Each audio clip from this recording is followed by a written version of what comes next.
दोस्तों, क्या आपने कभी सोचा है कि हमारे देश भारत में आज के डेट में इलाज का सच क्या है? क्यों ऐसा लगता है कि जिसके पास पैसा बहुत ज़्यादा है वही तुरंत अच्छे अस्पताल में इलाज करा पाते हैं और जिसके पास पैसा नहीं है वह सरकारी अस्पताल की भीड़ में घंटों घंटों तक, यहाँ तक कि कई दिनों तक लाइन में खड़े रहते हैं। अगर आप भी इस हकीकत को गहराई से जानना चाहते हैं तो बने रहिए हमारे साथ इस वीडियो के आखिरी तक। और अगर आप हमारे चैनल पर नए हैं तो कृपया सब्सक्राइब जरूर कीजिएगा ताकि आगे भी ऐसे महत्वपूर्ण मुद्दे आप तक पहुंचते रहें। अब आइए सच्चाई को जानते हैं और समझते हैं। तो दोस्तों, आज भारत में सबसे बड़ी हकीकत यही है कि 90% से भी ज़्यादा की आबादी समय पर इलाज नहीं करवा पाती। इसके पीछे का कारण साफ है कि उनके पास पैसों की कमी, सरकारी अस्पतालों की भीड़, जांच की लंबी प्रक्रिया और निजी अस्पतालों की महंगाई है। मान लीजिए कोई गरीब मजदूर बीमार हो गया और अगर वह सरकारी अस्पताल में जाता है तो सबसे पहले उसे लंबी कतारों का सामना करना पड़ता है। ओपीडी में घंटों का इंतजार, फिर टेस्ट के लिए अलग लाइन और रिपोर्ट आने में कई दिन लग जाते हैं। कई बार इतना समय निकल जाता है कि मरीज की हालत और भी ज़्यादा बिगड़ जाती है।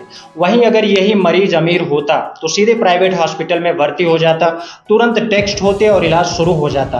भारत की ज़मीन पर यह फर्क सिर्फ पैसों का नहीं है बल्कि यह जीवन और मौत का फर्क है।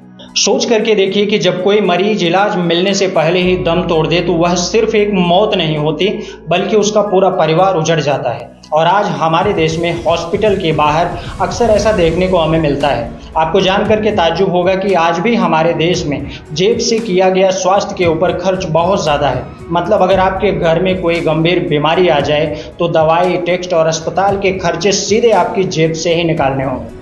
हमने हमारे सिस्टम में स्वास्थ्य में लापरवाही को लेकर के कई परिवारों को हमने तबाह होते हुए देखा है। घर, खेत सब कुछ बिक जाते हैं किसी एक के बीमारी में। सरकार ने गरीब परिवारों के लिए आयुष्मान भारत योजना की शुरुआत जरूर की है, लेकिन आज भी अधिकतम परिवारों में आयुष्मान कार्ड तक नहीं बन पाया है। इस कार्ड के तहत हर परिवार को सालाना 5 लाख रुपए तक का मुफ्त कैशलेस इलाज मिलता है। भर्ती होने पर ज़्यादातर बीमारियों की सर्जरी, आईसीयू और दवाइयों तक की कवर हो जाती है। लाखों लोग आज इसका लाभ भी ले चुके हैं, लेकिन दोस्तों सच्चाई यह भी है कि आज भी ज़्यादातर लोग इस कार्ड से वंचित हैं और जिसके पास आयुष्मान कार्ड है उन्हें ज़्यादातर अस्पतालों में इलाज के लिए सीमित लाभ ही मिल पाता है।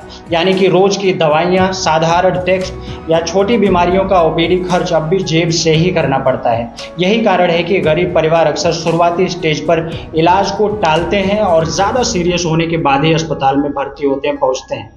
अब हमारे यहाँ एक और बड़ी समस्या इंफ्रास्ट्रक्चर की कमी भी देखने को मिलती है। WHO के आंकड़े कहते हैं कि भारत में हर 1000 व्यक्ति पर डॉक्टरों और बिस्तरों की संख्या विकसित देशों की तुलना में बहुत कम है। मतलब कि अगर 1000 लोग बीमार हो जाएं तो डॉक्टर और बिस्तर उपलब्ध ही नहीं है कि उन सब का एक साथ में इलाज किया जा सके। और जो उपलब्ध भी हैं वे ज़्यादातर बड़े शहरों में हैं। गांव और कस्बों के लोग तो सरकारी अस्पताल की भीड़ भाड़ में ही फंस जाते हैं और समय पर इलाज नहीं करवा पाते।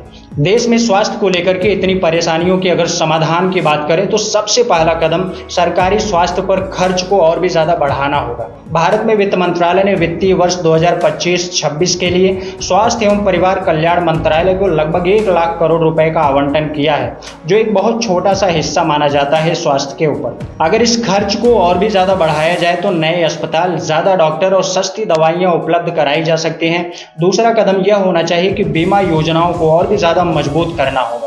आयुष्मान भारत जैसी स्कीमें अगर ओपीडी और रोजमर्रा की उपयोगी दवाइयों को भी कवर कर लेंगे तो करोड़ों लोग छोटी बीमारियों में भी तुरंत इलाज करा पाएंगे।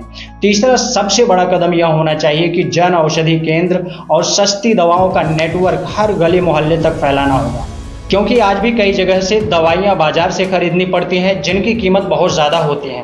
दोस्तों, यह समस्या सिर्फ आंकड़ों का नहीं है बल्कि यह हर उस गरीब परिवार की कहानी है जिसने अस्पताल के बाहर अपने प्रियजन को खो दिया, या उस माँ की कहानी है जिसने अपने बच्चे को इसलिए खो दिया क्योंकि समय पर उसे इलाज नहीं मिल सका।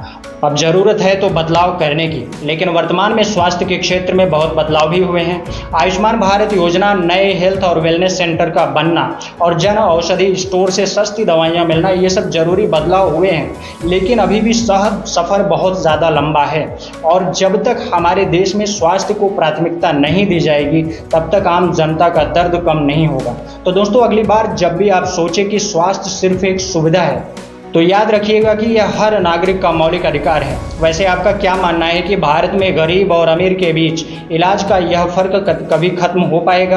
अपनी राय कमेंट में ज़रूर दीजिए, और अगर आपको यह वीडियो जानकारी पूर्ण लगी हो तो लाइक करें, शेयर करें और चैनल को सब्सक्राइब करना ना भूलें।